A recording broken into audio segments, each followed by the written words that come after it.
Hello friends, in this video we are going to be discussing about java.lang out-of-memory error, stack trace with native method. See, there is a Chinese book and people use it in the business management called as Art of War.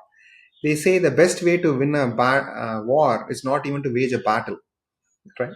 If you don't even wage a battle, then you don't that's the best way to win a war. Similarly, this problem, this out-of-memory error happens only when you are connecting with the native processes. Like say your Java application is talking to a C or a C++ native processes and using JNI to connect with those native processes. That's when you're going to confront this. But most of the applications, they don't use the native process. They don't directly go through JNI to talk with the native process.